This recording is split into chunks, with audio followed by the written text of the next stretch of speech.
¿Cuál es su análisis? ¿Qué es lo que está pasando? En realidad pareciera que el Ejecutivo no quiere entrar en esta discusión. Hay una incertidumbre de lo que va a pasar. Hay un cuerpo ahí en la morgue y no es cualquier cuerpo, es el cuerpo del hombre que más daño le hizo al país. Ahora aparece la fiscal de la Nación y le tira la pelota al Congreso de la República. ¿Qué pasa? Bueno, es lo que era de esperarse, es la confirmación, creo, de lo que algunos venimos diciendo ya hace algún tiempo. Tenemos un gobierno de filosenderistas, prosenderistas o senderistas. En cualquier otro caso, cualquier otro gobierno, hubiéramos tenido, para empezar, un pronunciamiento, un mensaje a la nación del presidente de la República, aprovechando esa ocasión para recordar todos los daños que causó el terrorismo en el Perú y para alertar al país sobre lo que esto significó y lo que puede significar ahora y lo que puede significar en el futuro. Eso hubiera sido elemental en cualquier otro gobierno que no sea este, que ha mantenido un silencio que no es sospechoso, es evidente ya, que muestra cuál es la afiliación de los gobernantes ahora. Respecto a lo que hay que hacer con el cuerpo también es evidente. Bueno, por lo menos mi opinión, apenas se conoció la noticia oficialmente el día sábado en la mañana, fue hay que hacerlo evidente, cremar el cuerpo y echar sus cenizas al mar. Hay que desaparecer de la faz de la tierra a este individuo, a este genocida, a este criminal, para que no se convierta una tumba en un mausoleo, en un lugar de culto, porque siempre ocurre con gente así, es decir, con Hitler, con Osama Bin Laden, eso podía ocurrir y sus cuerpos fueron simplemente desaparecidos de la faz de la tierra para evitar que fanáticos puedan convertir en un lugar de culto su tumba.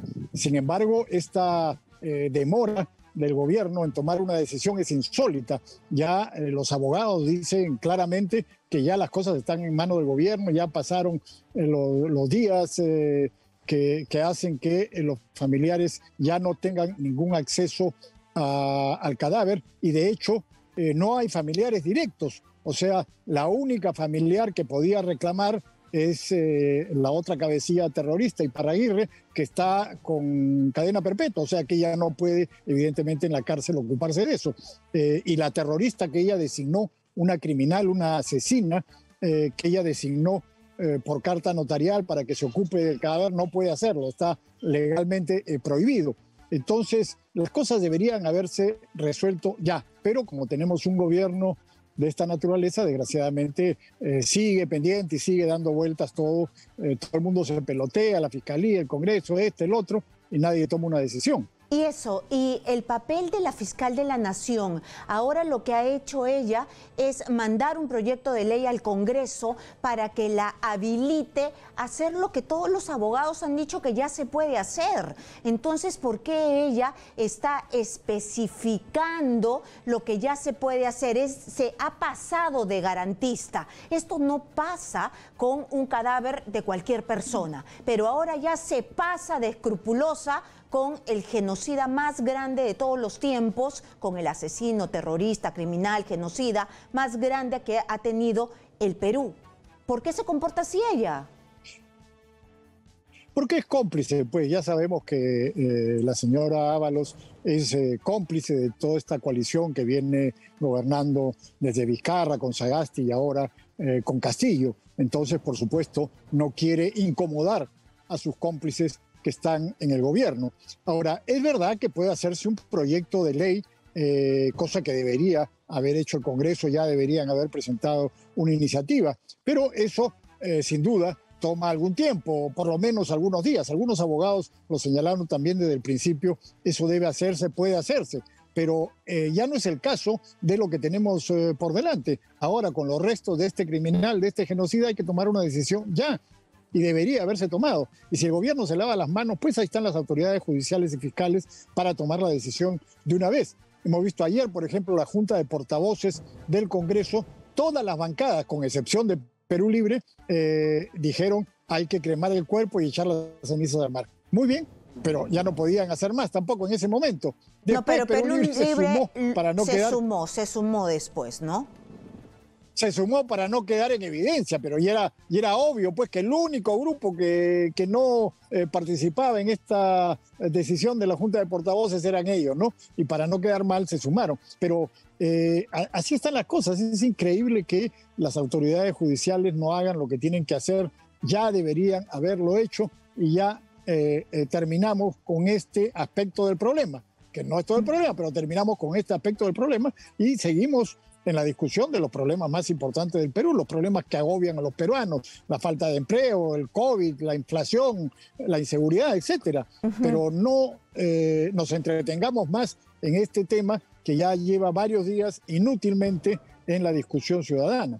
Usted que ha estado en el gobierno, ha sido ministro del Interior, ha estado por dentro. ¿Esto no era más fácil desde el Ejecutivo, con decisión política, sacar un decreto de urgencia y decir esto es un problema de seguridad pública, así que vamos a desaparecer el cuerpo y punto?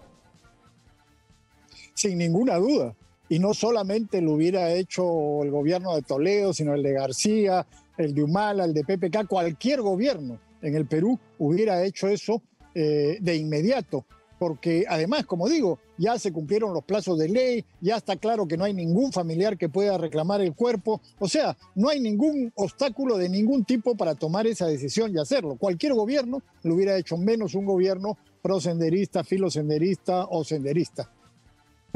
¿Y usted cree que este fiscal, porque yo ya comienzo a sospechar de todo, ¿no? ¿Por qué el fiscal se demora tanto? ¿Por qué pide tantas garantías? ¿Por qué tiene tantos, que digamos, está tratando de una manera especial a este terrorista o a su viuda? Porque vemos que presos se mueren todos los días y no los tratan así, de esta manera.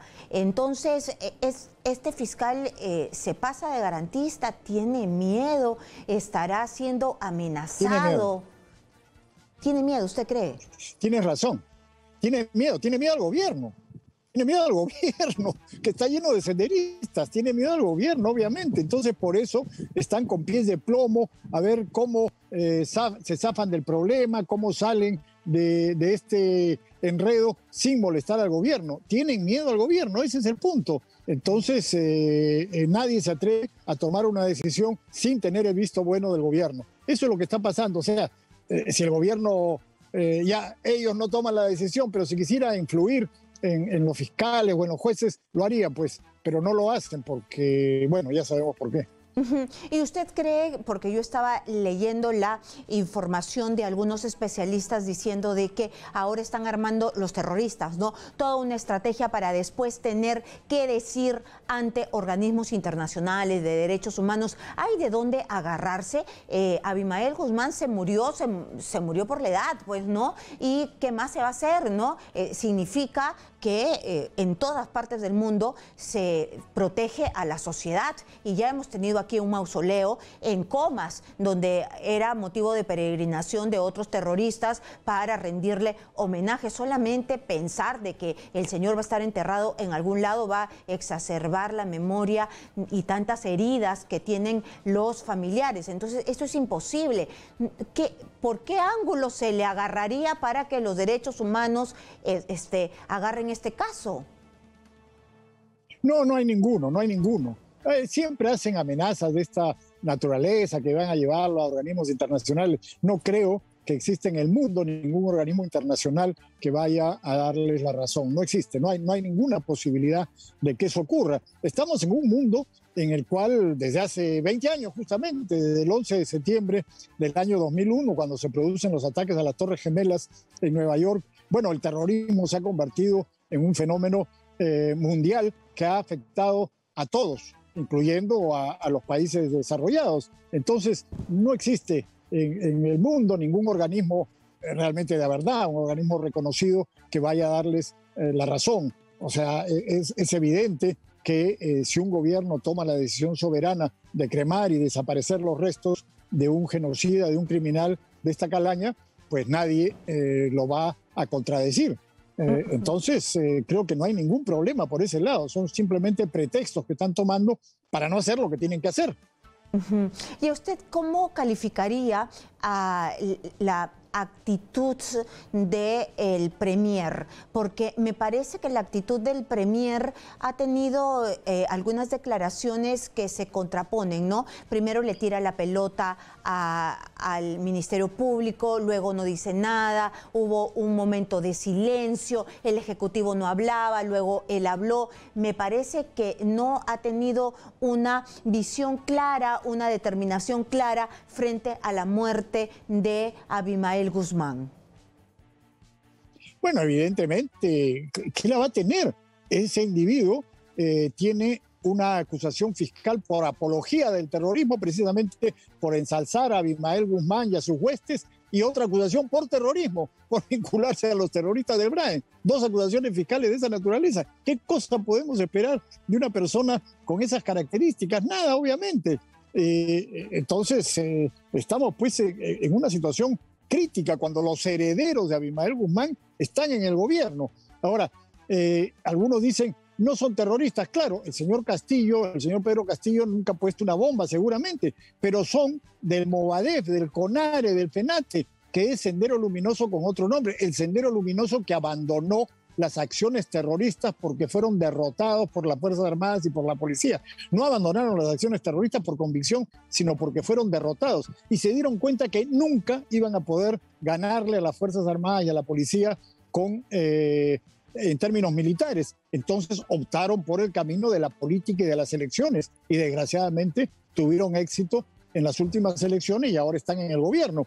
Entonces, pero son senderistas, es clarísimo. El Movadef es Sendero Luminoso de Abimael Guzmán, que fue creado justamente para entrar a la lucha política, como le llamaban ellos. Entonces, eso es lo que ha ocurrido. Y si hay todavía gente que no quiere darse cuenta, bueno, qué pena, pero esa es la realidad. Y todos los días, cada acto del gobierno muestra que esa es la situación, esa es la realidad y no hay manera que lo desmientan. Usted me está diciendo que parte del gobierno es senderista, de Sendero Luminoso.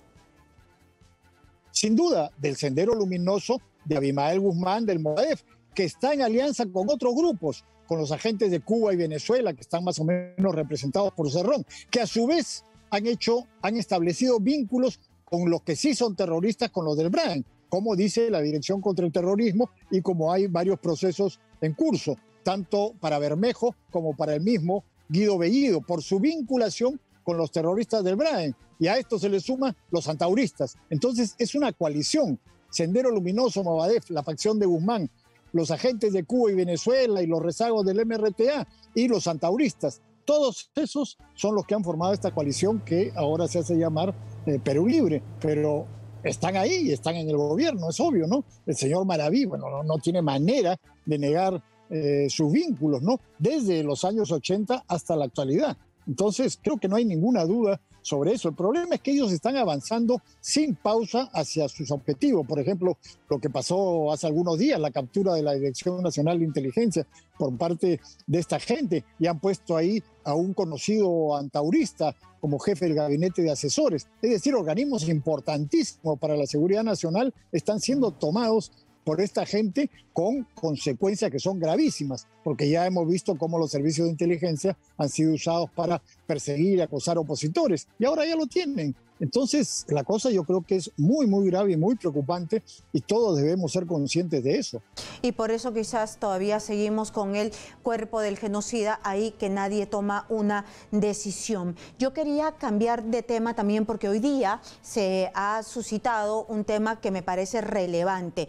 Se ha puesto en la presidencia de Indecopi al hijo de Julián Palacín, ¿no? Entonces me llama la atención porque esta es una entidad técnica. Y el hijo de Julián Palacín, aparte de ser el hijo del abogado del presidente de la República, es una persona que ha candidateado 2 veces por Perú Libre. Entonces, él es político, ¿no? Él es político y ha llegado a decir que el servicio de inteligencia ve a Cerrón como el próximo presidente del Perú. Su lengua es un látigo contra la corrupción. Entonces, él trataba de explicar en un reportaje reproche de que, como lo ven como el próximo presidente de la Perú, le inventaron todos los procesos de corrupción, ¿no? Entonces, esta persona en realidad tiene un perfil técnico o un perfil político. Mira, hasta donde yo recuerdo, el Indecopi, que como tú bien dices, es un organismo técnico, siempre ha estado dirigido por personas que tienen ese perfil, incluyendo a la anterior presidenta, la señora Pérez de Cuéllar, que no eran políticos. Al individuo que han nombrado acaba de ser candidato, un candidato que no fue elegido del partido Perú Libre, y por supuesto no tiene ningún perfil técnico, es un político, como el papá, que recordemos, el papá es el que promovió el enjuiciamiento de periodistas y la persecución de periodistas hace muy poco tiempo. Entonces, ¿cómo ponen a este tipo de gente frente a organismos del Estado que son tan importantes y que juegan un papel, en este caso, en la economía, en la protección del consumidor, etcétera? Entonces, están haciendo lo que les da la gana, eso es lo que te decía. Estamos distraídos con una serie de discusiones que pueden ser importantes, pero entre tanto ellos van avanzando sin pausa, copando todos los organismos del Estado y avanzando a lo que en mi opinión es clarísimo, establecer una dictadura tipo chavista. Y acá no pasa nada, siguen copando los organismos del Estado con personas que no están capacitadas para eso, que claramente no están capacitadas para eso, que claramente no tienen el perfil, pero no les importa nada. Cualquier gobierno, recordemos, hasta las dictaduras en el Perú, desde los años 60, 70, ante presiones de la opinión pública, ante casos evidentes de incompatibilidades, cualquier gobierno cedía, retrocedía, cambiaba. Estos no les importa la opinión pública, les importa un comino. Avanzan sin tener ninguna cortapisa, ningún límite para poner a quien les da la gana, aunque no esté calificado en los puestos técnicos, ¿no? El gobierno es una muestra de eso, ¿no? Ayer, por ejemplo, vi que denunciaban este portal Gato Encerrado como un viceministro de Comunicaciones era dueño de una empresa de comunicaciones. Bueno, ¿cómo puede ser eso? Es incompatible. El ministro del Interior está ahí legalmente, era fiscal cuando lo nombraron y no puede tener los dos cargos de ministro y fiscal al mismo tiempo. Les importa un comino y como no hay organismo de control, siguen avanzando.